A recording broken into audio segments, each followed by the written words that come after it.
What is up, YouTube? Welcome back for another episode of 5 Minute Indies. Thank you very much for appreciating the fact that I took last week off. I know I upload on Thursdays, which means it was Thanksgiving. Then I just took the entire weekend to spend some time with my daughter. It was an absolute pleasure, but it's time to get back to the grind of YouTube.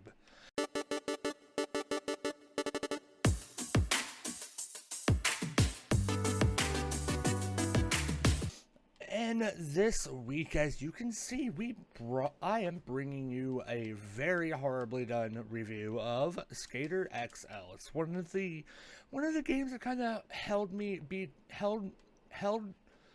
interest between Skate 3 and Tony Hawk Pro Skater remastered games. But it really can't even be compared to the two. It's not so much of like the arcade style skater games that you get from like Tony Hawk or even Skate. It's more of a simulator, and I think that's what makes it a unique option and a pretty decent game to play. Because if you want Tony Hawk, you're just gonna go straight for Tony Hawk. As you can see, it does support controller. It only supports controller. As a matter of fact, there are no keyboard controls at all, which is not a bad thing. I couldn't imagine playing this game with how complicated it actually can be on a keyboard and mouse. Along with the fact that it only supports controller and it has its own unique control style, you can it allows you to kind of make every move your own in a way, and I kind of like it. Now, it does have kind of a hard learning curve to be able to do that, but luckily for people like me, there is a challenges option, which is it's exactly what it sounds like. It's a challenge, but I just use it as a way to kind of learn what to do and how to do it,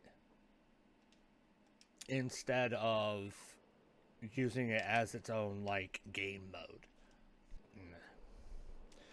It gives you the option to learn everything from a basic trick to any of the harder tricks and lines that they could offer you.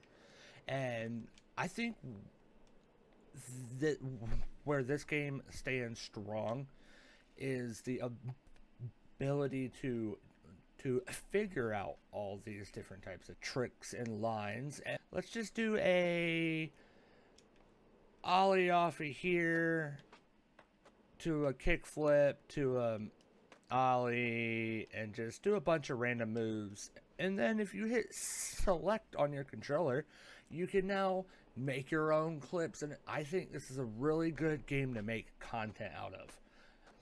One of my favorite things about the game, other than the controls and just the content you can make with it, is the soundtrack. I know you can't hear it right now, but I really don't want to get copyrighted. But it has a really, really nice and calming soundtrack in it, and featuring bands from Modest Mouse, Interpol, and Band of Horses. That just adds to the calming nature of just coming on here and just trying to make some content. Also, coming sometime this month, the developer Easy Day Studios is going to be adding a mod option, which includes a few new maps and I do believe a multiplayer option straight from the game.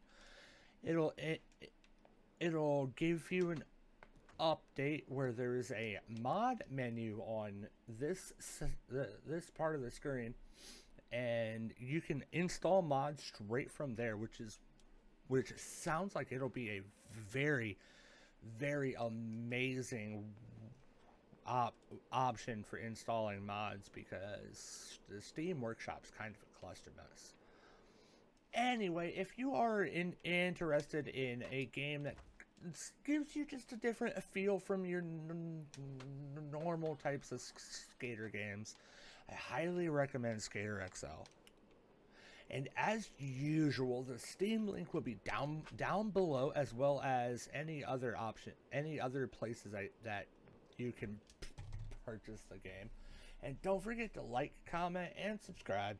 So that way I know you guys are enjoying the series, and I'm motivated to make more. You have a fantastic weekend, and I will catch you guys next week with another episode of 5 Minute Indies.